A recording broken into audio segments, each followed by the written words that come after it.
Years after the downfall of Voldemort, peace blanketed the wizarding world, or so it seemed. London's magical skyline shimmered under invisible charms, the Ministry of Magic thrived again, and Hogwarts stood tall, rebuilt with stronger enchantments. Yet beneath this calm, something ancient and sinister stirred. Harry Potter, now a legendary warrior known across the realms, began feeling strange surges in his scar, not pain, but energy, powerful and unfamiliar. It was as if magic itself had evolved, calling him toward a destiny greater than his own. Every night, he dreamed of a crimson moon hanging over the ruins of the old castle, and a shadow whispering his name from beyond the veil of death. One evening, while investigating an old magical disturbance near the Forbidden Forest, Harry discovered a massive black crystal embedded deep in the ground, pulsing like a living heart. The air around it crackled with raw, cosmic energy. As he touched the crystal, his wand erupted with golden fire, the ground trembled, and visions exploded before his eyes, worlds upon worlds, timelines twisting, endless versions of himself fighting endless wars. He had awakened the Eclipsera, the Stone of Eternity, an ancient relic created before magic had names, capable of bending space, time, and destiny itself.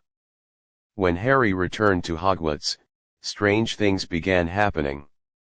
The portraits whispered in languages long forgotten, staircases moved without command, and even the Great Hall's enchanted ceiling showed storms from other dimensions.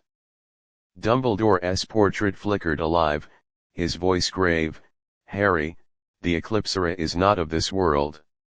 It was buried by the first sorcerers to seal away the shadow of eternity, the being that consumes all magic.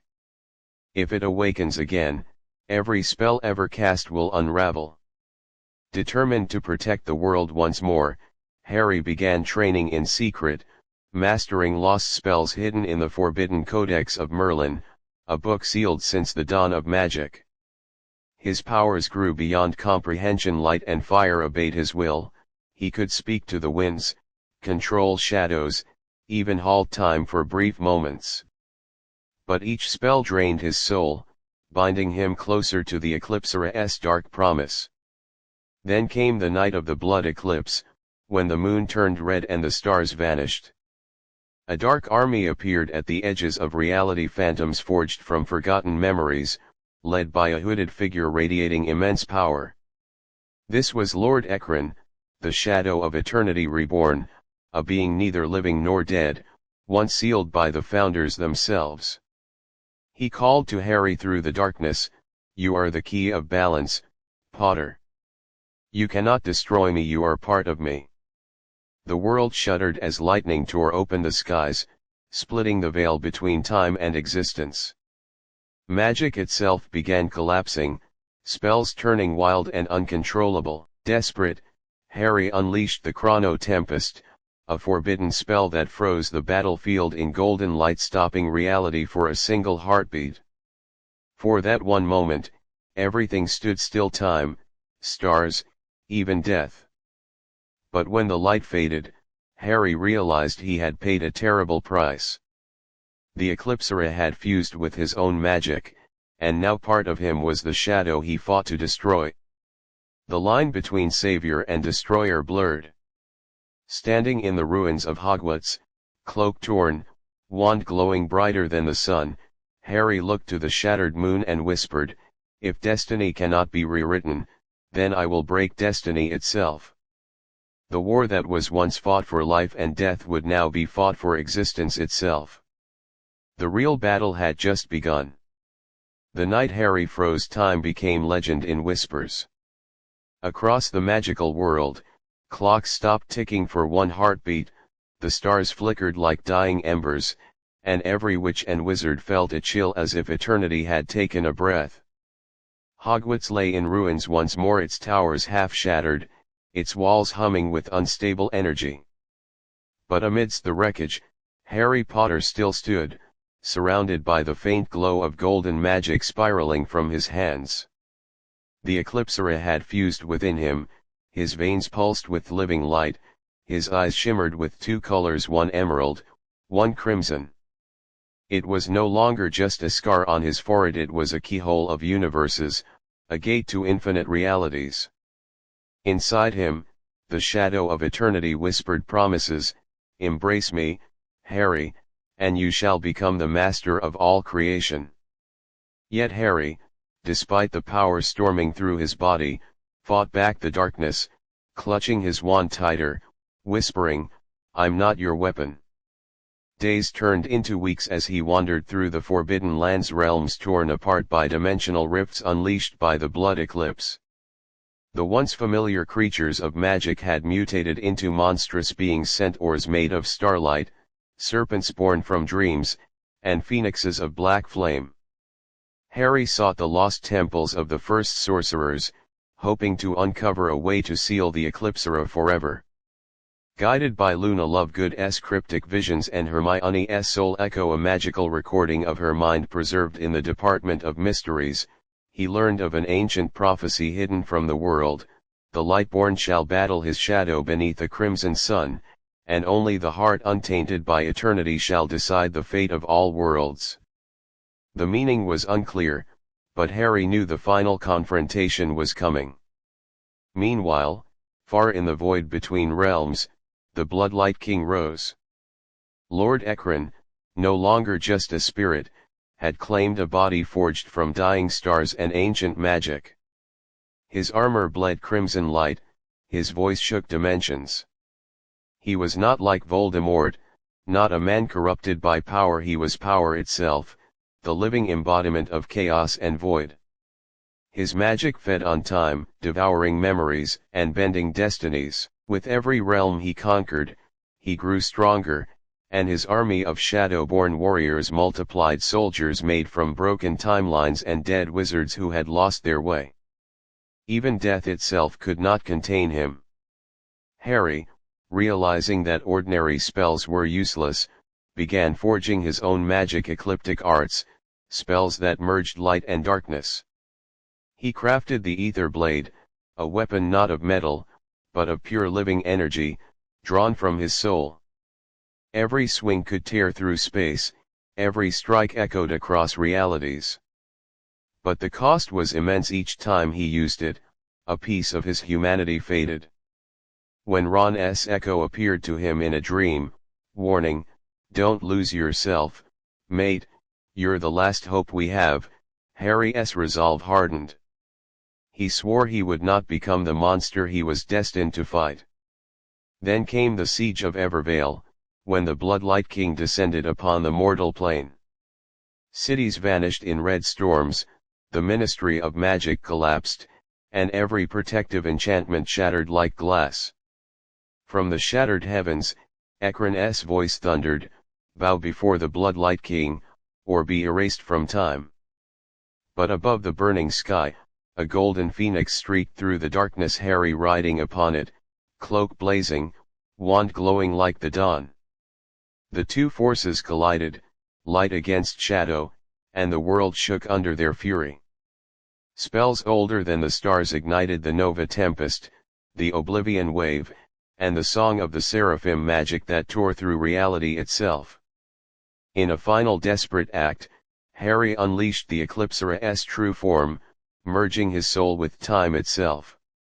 The world slowed, reversed, fractured, and yet continued. He split himself across multiple dimensions, one Harry for each realm, to hold back the Bloodlight King's infinite army. Billions of echoes of Harry fought in unison, each casting light that burned through shadow. Yet Ekron laughed, his power endless. He whispered, "You cannot kill me, Potter. You and I are the same. I am the end you were destined to become." As the crimson storm swallowed the skies, Harry realized the truth: the prophecy was not about victory but sacrifice. To end the Bloodlight King, he would have to destroy the part of himself bound to the Eclipsera, even if it meant erasing his own existence. Standing upon the shattered ruins of Hogwarts, with lightning tearing through eternity itself, he raised the Ether Blade, whispered a spell no one had ever dared speak, and vanished into the blinding light. The world fell silent. Time froze. And for the first time in history, both light and shadow disappeared from existence. Silence. That was all that remained after the blinding flash of the Eclipsera. Worlds that once roared with life now drifted in stillness. Time fractured, frozen between moments, like glass caught in a golden flame. Harry Potter was gone, or so it seemed. Yet, in the heart of the void, beyond life, death, and dream, a single spark of his essence lingered. He was no longer a man of flesh but a being of pure consciousness, floating in the river of existence itself. Through the eternal darkness, he could see all realities, the lives he had lived, the choices he had made, the moments he had lost. The Eclipsera pulsed nearby, its light dimmed but not dead. From its depths, a voice rose, familiar and monstrous. "You cannot end what you are, Potter, for you are the shadow, and the light that created me." The Bloodlight King, Lord Ekron, still lived, his form now ghostly, immense, his eyes blazing like dying suns. He had survived the collapse, fused within Harry's own soul. The two were bound forever, mirror and reflection, creator and destroyer. But Harry had changed. Within the infinite silence, he had seen the truth of magic. It was not born from power, but from purpose. Magic existed because will existed. And will could shape even eternity. Drawing strength from every life he ever saved, every friend he ever loved, he reformed himself not as a mortal, but as something greater. His spirit condensed into light and shadow intertwined, his form wrapped in golden fire. When he opened his eyes again, galaxies trembled. He was now the Eternal Mage, the guardian of all that had ever been and all that ever could be. Facing Ekron across the endless void, Harry spoke softly, "You are everything that fear created. But fear cannot exist where hope remains." The final battle began not of spells, but of existence itself. The clash of their wills tore the fabric of creation. Stars ignited and died in seconds, time twisted into spirals, and the echoes of ancient magic sang through the emptiness.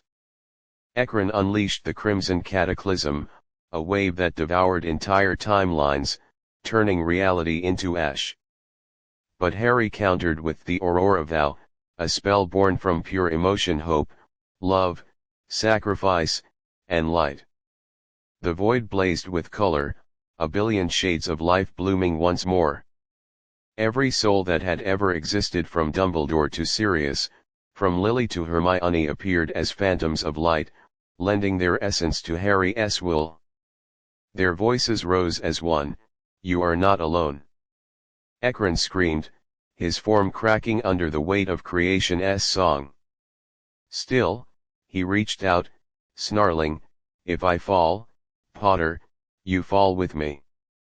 And Harry smiled the same small, fearless smile he wore the night he first faced Voldemort and whispered the final incantation, Eterna Exilis. The spell did not destroy, it balanced. Light and shadow merged, order and chaos folded into one, and the void began to heal. Ekron's energy poured into Harry, the two becoming a single burst of radiant force that spread across all realms. Reality rewove itself, restoring the worlds lost to darkness. When the light faded, Hogwarts stood once more reborn, untouched by war. The sun rose over peaceful lands, the students laughed, and the scars of time had healed. But Harry Potter was nowhere to be found. Only his wand remained, embedded in the heart of the Great Hall, glowing softly with an eternal flame. The professors called it the Light of Balance, a sacred relic that burned whenever darkness threatened the world again. Some said Harry became one with magic itself, the guardian of destiny, watching silently from the stars. Others whispered that on nights when the moon turns crimson, his shadow walks the halls of Hogwarts, protecting those who dare to dream. And in the unseen corners of the universe, where magic and eternity meet, a voice forever echoes through the light, the boy who lived, lives still.